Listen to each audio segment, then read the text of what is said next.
4 years से और पिता की मृत्यु हो गई थी। लेकिन मरते वक्त उन्होंने कहा था कि मेरी बेटी, अपनी पत्नी से कहा था कि मेरी बेटी मार्केट जो है जो भी करना चाहे समाज के लिए उसे रोका नहीं। अब पति की मृत्यु के बाद इनकी पत्नी ने जो मेरी थी मार्केट की माता जी, उनका नाम था मेरी, तो उन्होंने इनका विवाह किया। लेकिन बहुत कम टाइम ही में अपने पति के साथ रह पाई और पति की मृत्यु हुई। फिर इन्होंने सोचा कि क्यों ना मैं विद्यालय में पढ़ाने जाऊँ बच्चों को, क्योंकि बच्चों को जब पढ़ाते हैं तो थोड़ा मन क्या हो जाता है, रह जाता है बच्चों के काम को देख के, बच्चों को देखकर थोड़ा अपना दुख कम हो जाता है। तो इन्होंने यही सोचा कि मैं बच्चों को पढ़ाऊंगी, विद्यालय जाऊंगी। इसी बीच फिर से इनकी माता ने कहा कि एक बार फिर से हमारी शादी के लिए सोचते हैं। तो इनकी एक और व्यक्ति से सगाई हुई, लेकिन कुछ टाइम बाद उस लड़की की मृत्यु हुई। अब जो शादी ब्याह वाले कार्य थे उनसे इनका मन क्या हो गया, अलग हो गया। उन्होंने कहा कि मैं अब शादी नहीं करूंगी, विवाह नहीं करूंगी, अब मैं क्या करूंगी, समाज के लिए कार्य करूंगी और समाज के लिए ही अपना जीवन समर्पित करूंगी। और एक दिन ये चली गई अपनी दोस्त के वहाँ, जैसे आप जाते हो ना अपने फ्रेंड के वहाँ जाते हो बातचीत करने, वैसे ही ये भी चली गई एक दिन। और वहाँ इनकी मुलाकात हुई किनसे, विवेकानंद। विवेकानंद को तो सब जानते हैं ना। तो विवेकानंद जी से इनकी मुलाकात हुई और इन्होंने, विवेकानंद जी ने मार्केट को बताया कि भारत की जो स्थिति है बहुत खराब है, भारत के लिए हमें बहुत कार्य करने होंगे, क्योंकि हमें अपने भारत के लोगों के लिए एक अच्छा जीवन उनको देना है। तो क्या करा गया है, विवेकानंद जी ने कहा कि आप कोलकाता जाइए और वहां से अपने कार्य को शुरू कीजिए। विवेकानंद जी ने तभी इनका जो नाम था मार्केट को बदलकर अब क्या नाम किया, भगिनी निवेदिता। तो अब ये किस नाम से प्रसिद्ध हुई, पहले क्या नाम था, मार्केट, और अब क्या नाम हो गया, भगिनी निवेदिता।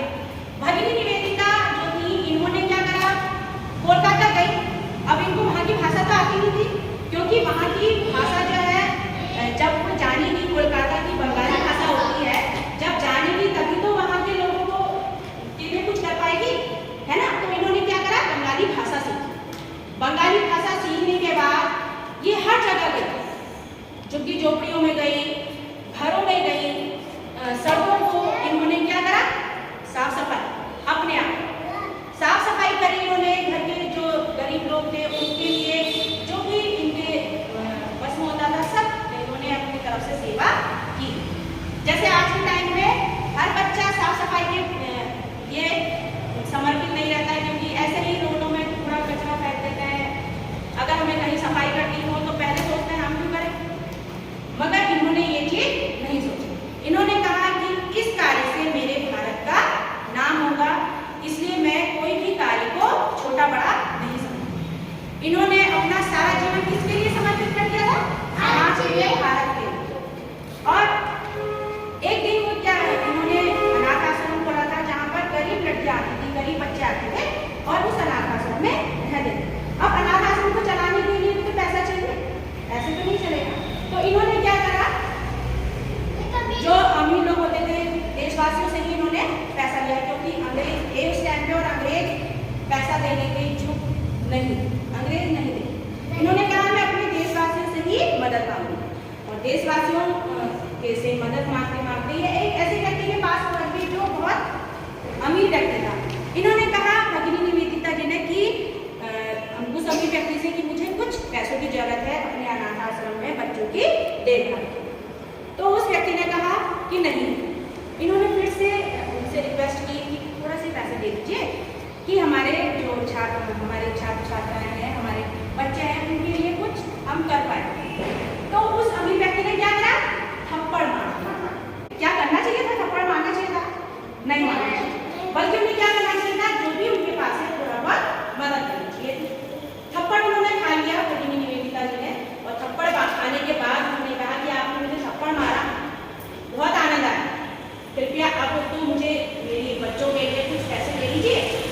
तो अमीर व्यक्ति को क्या हुआ, पश्चाताप हुआ, और उसने उस अमीर व्यक्ति ने पैसे दे दिए। तो